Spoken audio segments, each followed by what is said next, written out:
talking about Edom's bold bid for Palestine, which involved the Herodian dynasty, which came to pass in about 69 BC when Antipater, an Idumean, was actually, he took John Hyrcanus, I believe, one of the Hyrcanus boys, his brother Aristobulus. He took Hyrcanus' side and didn't go with this Maccabean faction of the Aristobulus side of the house. Well, it was wise for him to have done so from a political standpoint, because Aristobulus lost out completely anyhow. And so Antipater of Edom joined forces with John Hyrcanus, as I remember, and was then placed in Palestine as an ethnarch in Jerusalem area. Well, when he was poisoned by Malachos in 43, Herod the Great fought for about 6 years, one way or another, till finally in 37 BC he became the king in Palestine. King Herod the Great. Well, this man left his mark. He was a magnificent physical specimen. The Jews revered him with question mark. He ruled them with severity. He was a powerhouse. He didn't he never persecuted them for Jewish belief. In fact, he became a Jew from a proselyte standpoint, just to solidify his kingdom. The historians say he became a Jew as an engine. He used his religion as an engine of state policy. That's out of the book. An engine of state policy. So it was a political thing with him. And the Lord told his disciples, beware of the Herodians. And that would be using political gains for religious gains, or I should say, using religion for political gains. Now we got it out. This man had 10 wives, 9 at one time. And I only bring to you 5, Doris, Mariamne 1, Mariamne 2, Malthace, and Cleopatra. And this is only by just side information. This is just a little sidelight information. It only, way down the line, involves Obadiah. But we're still talking about Obadiah and the horrible rivalry that existed between Edom and Jacob, or Esau and Jacob. So Doris, this side of the house, apparently Herod the Great didn't like, because she was killed, he was killed, that's his son, she was killed, he was killed, and he was killed. All this side of the house, the Maccabean side of the house, I believe. There was a little jealousy involved there. Why you could love someone so much that you kill him, I don't know. But Alexander was murdered, and so was Aristobulus. Both these men were strangled. But before he died, he had a son called Agrippa I. But before I mention that, Herod the Great, when he died, his kingdom was divided into 4, called the Tetrarchy. And the Tetrarchy involved Archelaus, who ruled in Judea and Samaria. And you'll see this in Luke 3:1, I believe. Luke 3:1, Archelaus was ruler in Judea and Samaria. Antipas was of Galilee and Perea. And it just says Herod. And that's what's confusing. And that's why this is very important. If you want to just get a little sidelight, this helps to dissect the Herods. When you're reading Herods, you know which one you're talking about. When Jesus was a little tiny newborn baby, it was Herod the Great. When he was a little tiny boy, it was Archelaus.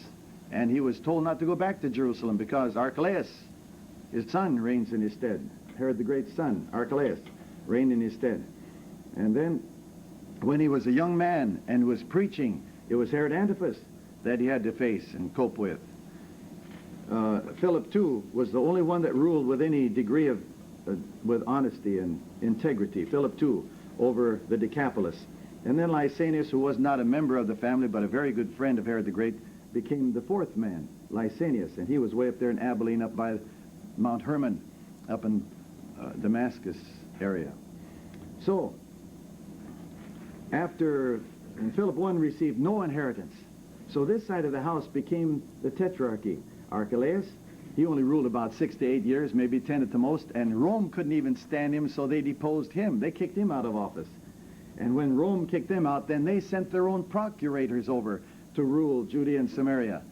And this is, to me, most fascinating information in history, because then you see the chain of procurators that took place, maybe 5 to 6, and Pontius Pilate finally came along and Jesus had to deal with him. He dealt with Jesus.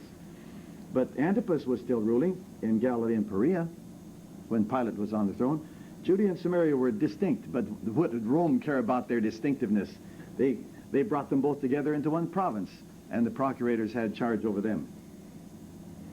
So now you have Antipas still ruling, and you got Philip too. And then about 41 A.D.,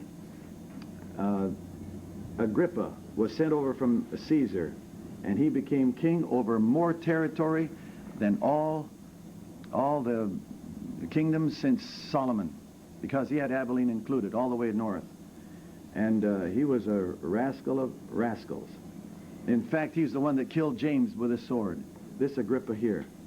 He's the one that you see in Acts the 12th chapter, where it pleased the people when he saw he killed James with a sword, so he took Peter and was going to kill him also. Then after the Lord said, "You've had your day," when you stood up there and you accepted a claim by the people as saying, "It's a voice of a God. It's not a man. It's a voice of a God." And he said, "Isn't that nice? These folks recognize the deity within me." Well, the angel of the Lord immediately smote him with maggots. That usually takes place after a person is dead, but that hit him while he was still alive. And you cannot possibly imagine the excruciating pain. Doctors, physicians, history tells, they did everything in their power to alleviate the suffering of that man. But tradition, I'm going to refer to Fawcett's Cyclopedia when he says what he found out that Herod Agrippa said when he died. "I, whom you call a god," in just a matter of 3 or 4 days he was dead. "I, whom you call a god, am ordered to depart this life immediately. I, to whom you ascribe deity, am but a man, and am to die as a man." Something of that nature. I'm just bringing what history comes back in my mind. But it's quite interesting. And then his son stepped on the throne. And he only had that little area called the Decapolis, and Paul stood before him. This is the Agrippa before whom Paul stood. And just to wind off this Herodian dynasty, and by the way, the only reason it's not called Antipaterian dynasty is because Herod the Great was greater than his father. He had more charisma, he had more power, well, in fact, he was the king. Antipater was only a kind of an ethnarch. At any rate, Agrippa was ruler in the Decapolis, and when Titus came up in 70 A.D. to wipe out the Jewish state, that thorn in the flesh of Rome's side, they came up to annihilate them. Agrippa helped in the destruction of his own kingdom, and of course went on to keep on in another position. But that wiped out Jewry. It finished the Herodians. 70 A.D. was the wiping out of the temple and the horrible devastation that took place. The Sadducees disappeared because the Sadducees were involved in temple worship. So we have quite a lot of activity going on here. And again, I say it was Edom's bold bid to gain Palestine for all time. But the Lord had in his own way, and of course, that was done away with. So, number 47, the Herodian dynasty was Edom's bold bid for Palestine. Antipater was an Edomian, an appointed ruler in Palestine. His great son Herod became king when his father was poisoned. And the Herodian dynasty lasted for from 69 B.C. to 70 A.D.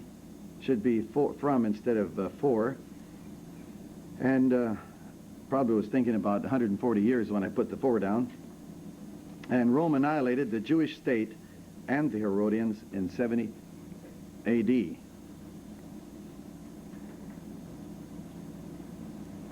We would be at a loss to understand how these things of history become so involving if it were not for the precious book of God. This Bible helps us to comprehend what happened to make things come out the way they ought to.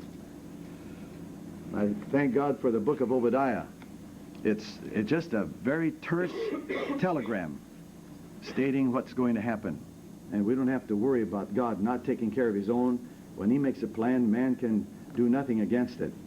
Jeremiah 23:29 is a beautiful verse to give you a little description of how God worked Is not my word like as a fire, saith the Lord, and like a hammer that breaketh the rock in pieces? This verse best describes God's hammer beating out the strokes of divine judgment and fire indignation against Edom. He begins his book with just 4 words, the vision of Obadiah, and then he does not give you anything else but plunges right into his message, thus saith the Lord God concerning Edom. Like a hammer. For example, if you turn in your Bible to the 12th verse, there's a repeated,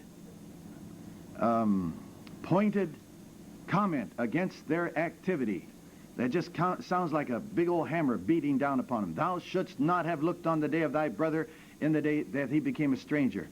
Neither shouldst thou have rejoiced over the children of Judah in the day of their destruction. Neither shouldst thou have spoken proudly in the day of distress. Thou shouldst not have entered into the gate of my people in the day of their calamity. Thou shouldst not have looked on their affliction in the day of their calamity. See? It's just a pounding, relentless pounding. Neither shouldst thou have stood in the crossway to cut off those of his that did escape. Neither shouldst thou have delivered up those of his that did remain in the day of distress. One powerful punch after another. God uses Obadiah to use a relentless hammer, forcefully burning up, using words to burn up them who had opposed, those who had opposed God's people.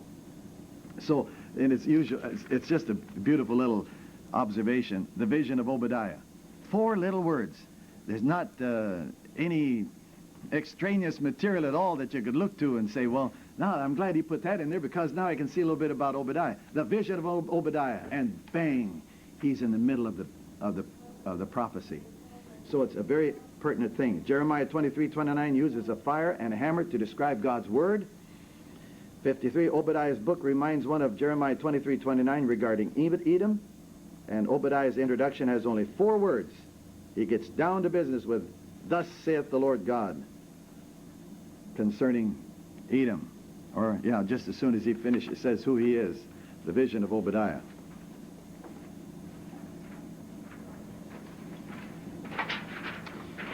Then, we've talked a little bit about who Edom is, but it would be good to just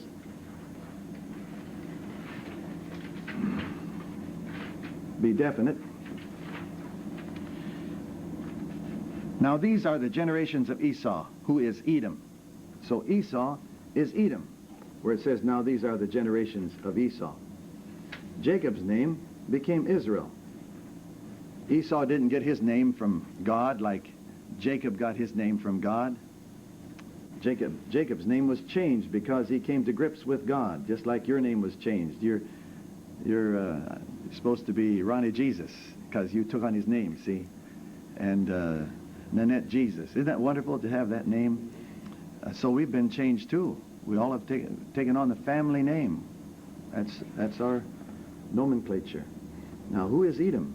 Well, these are the generations of Esau, who is Edom. I don't know where he got his name, other than the fact it meant red.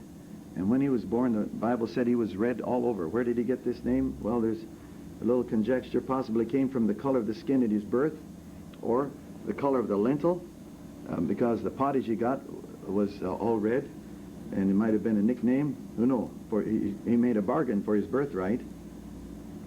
And the red stone cliffs of Edom, also most beautiful and gorgeous in color. They say when the light shines, the reflection of the light, the sunlight doesn't get on all the walls of the defile through which you walk to get into Petra, but there is reflection of light that comes down there, and it bathes those limestone edges with beautiful hues of all types that become exotically attractive. They branded themselves as the enemies of the people of God in Numbers 20:14-21 when they refused Israel passage through their country. They said, we won't even eat your food, we won't drink your water, we just want to walk through here. And in Numbers 20:14-21, and he said, thou shalt not go through, and Edom came out against him with much people and with a strong hand. And so they just had to circumvent the place, and it was very difficult for them.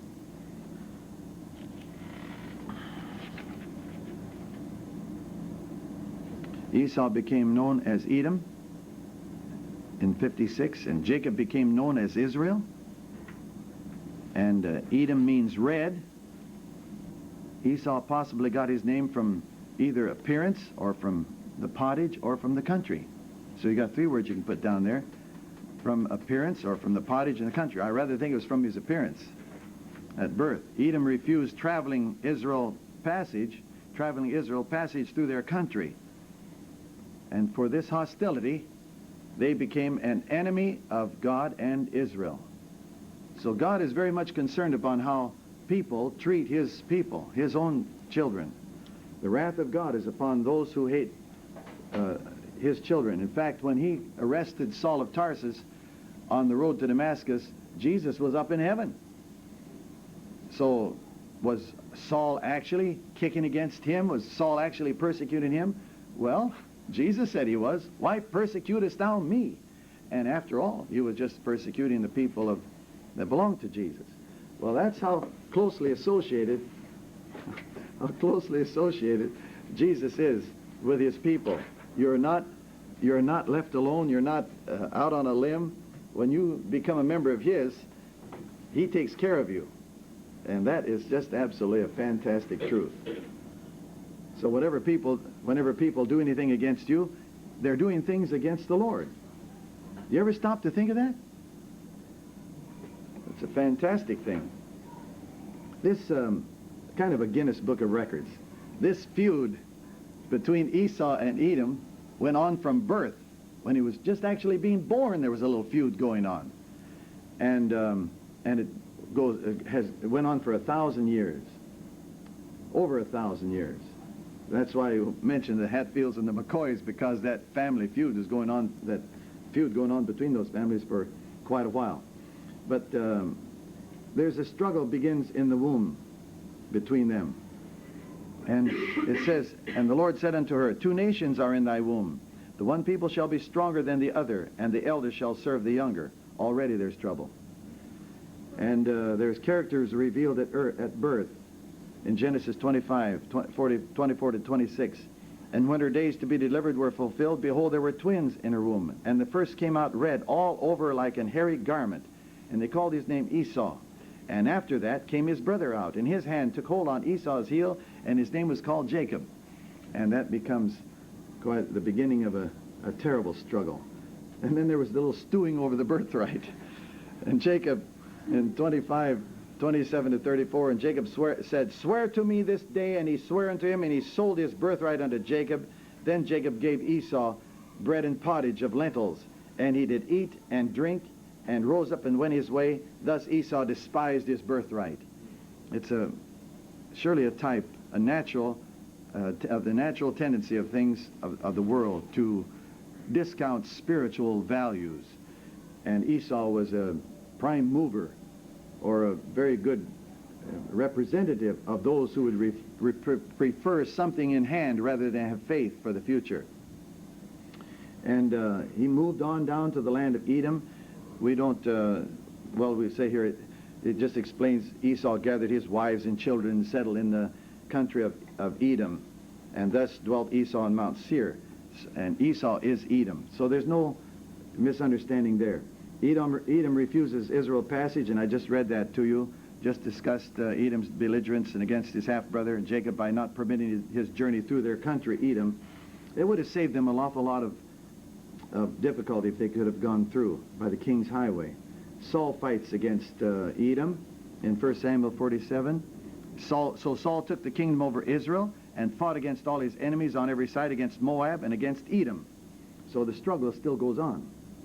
And David makes Edomites his servants in 2 Samuel 8:14. I read just a portion here. "And David put garrisons in Edom. Throughout all Edom put he garrisons, and all they of Edom became David's servants." And the struggle goes on. Edom joins Ammon and Moab.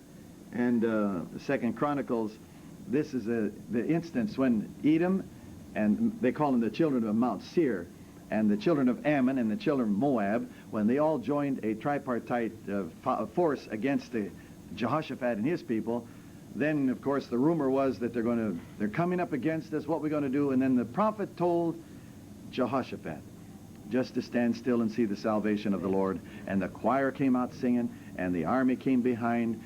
Not an arrow had to be shot. The Lord took vengeance upon those people.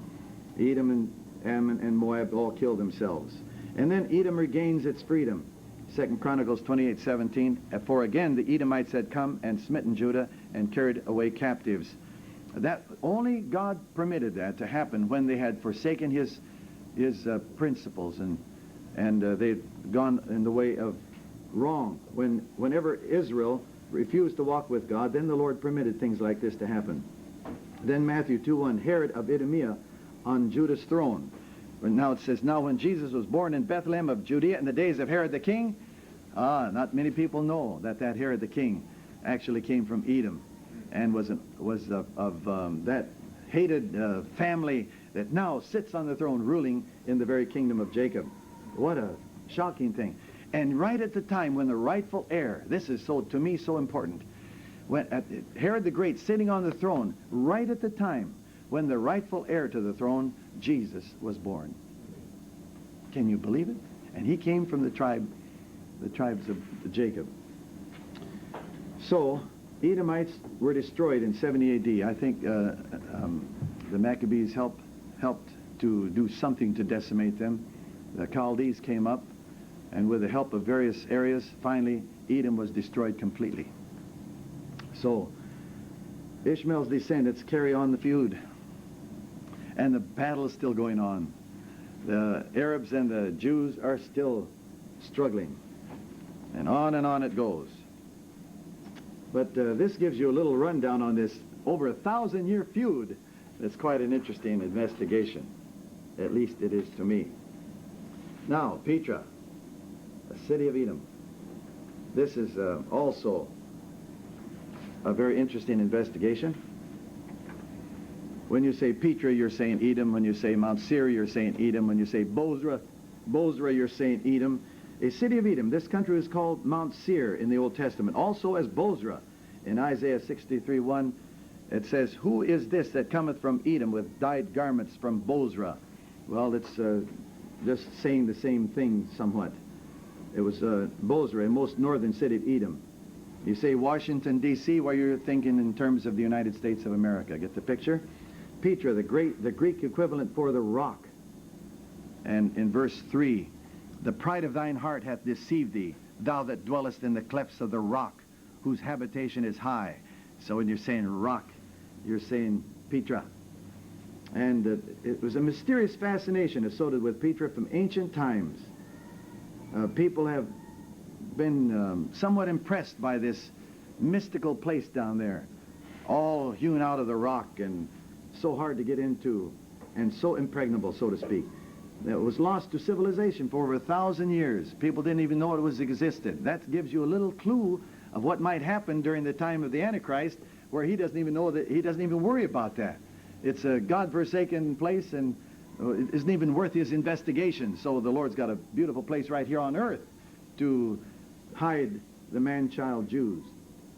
In 1812, Johann Burckhardt, an archaeologist, through a ruse, was permitted entrance. And the ruse was, I have made a vow to the God, he made a vow to Abraham, or a vow to, I've forgotten just exactly how he worded that. And he had to slay a goat.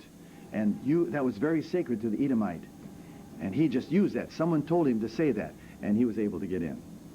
You can find that in history. Do some investigating. It was a mile-long defile, sometimes as narrow as 12 feet in places. And that's the only entrance into the place. 12 men could withstand an entire army. It was Rose Red City. I'll have to show you this too.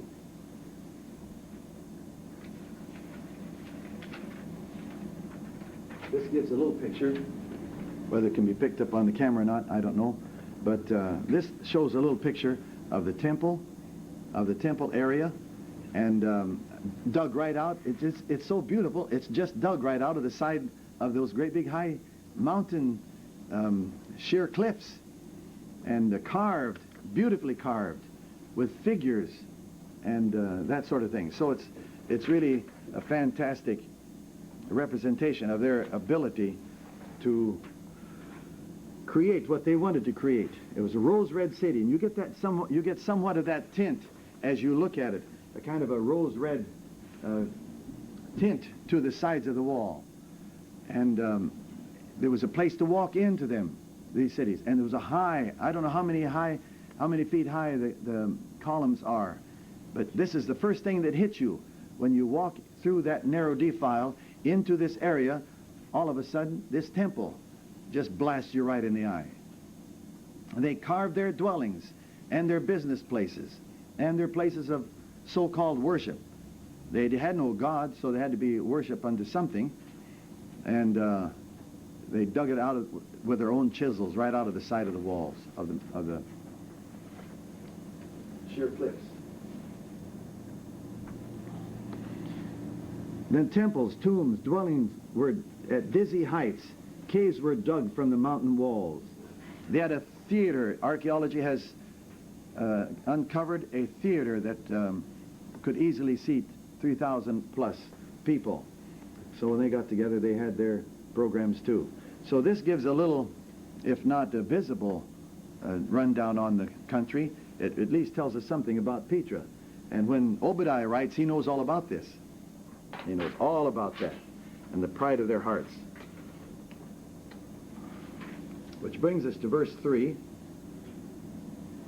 The pride, he said, the pride of thine heart hath deceived thee. Pride always deceives. It paints an untrue picture of man's capabilities. The key to the moral and spiritual message of Obadiah against Edom is verse 3. The pride of thine heart hath deceived thee. And Proverbs 29:23, a man's pride shall bring him low, but honor shall uphold the humble in spirit. There are many reasons why Edom was proud, and it will come out a little bit later, I believe. They had natural, impregnable habitation, which fed her pride. Too bad they didn't have Psalm 139:8. If I ascend up into heaven, thou art there. If I make my bed in hell, behold, thou art there. And so, even though they made their habitations high on the cliffs and the sheer cliff of that rock, Petra, that did not make them impregnable to God's observation. Man can't get away from God. There's just no way.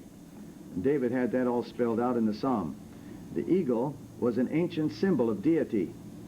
In verse 4, you see where it says, though thou exalt thyself as the eagle, and though thou set thy nest among the stars, thence will I bring thee down, saith the Lord.